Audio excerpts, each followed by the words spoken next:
tell you this. 25,000 years ago, one of the first human technologies emerged, the art of painting and drawing. From then until we figured out agriculture, it took an astounding 15,000 years. But from agriculture until we figured out writing and the wheel, it only took 5,000 years. And from writing and the wheel till we figured out how to organize our societies into cities and states, it only took 2,500 years. And from city-states till we figured out the experimental method, only 1,900 years. And from that to industrialism, only 325 years. And from industrialism till we invented electricity, the telephone, and the radio, only 95 years. And from that to the first vacuum tube computers, only 65 years. And from primitive computers to the modern PC, only 38 years. And from modern computing to the internet, it only took 15 years. And from the internet to smartphones, the cloud, and mobile computing, it only took 12 years. So do you see what's happening here? This is what Ray Kurzweil called the law of accelerating returns. Essentially meaning that the more advanced we become, the faster we become at advancing. So the answer, how fast is technology?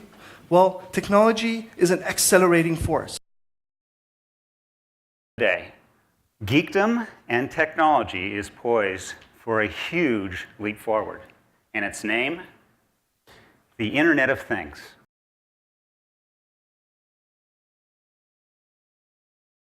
The Internet of Things is changing much about the world we live in, from the way we drive to how we make purchases, and even how we get energy for our homes.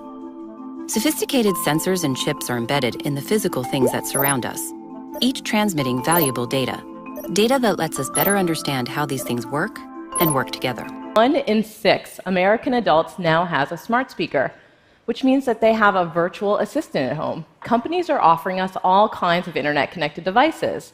There's smart lights, smart locks, smart toilets, smart toys, smart sex toys.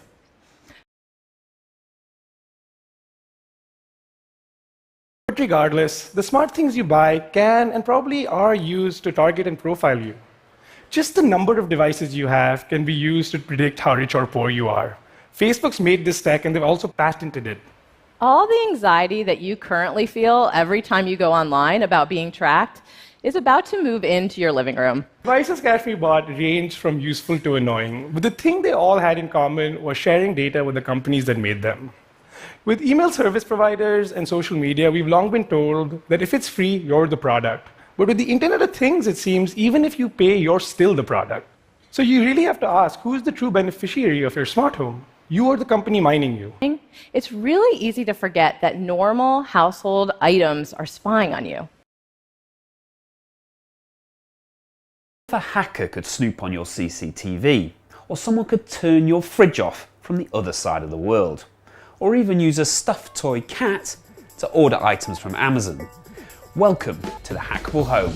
We're looking at devices known to be vulnerable and awarding points based on whether or not people find those vulnerabilities. Sure.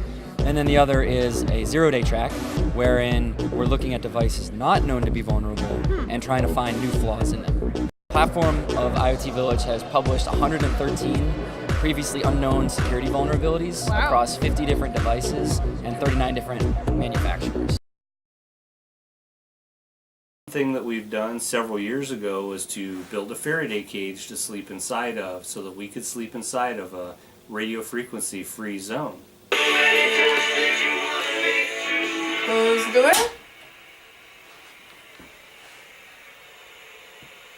No signal getting through. Now open the door one more time.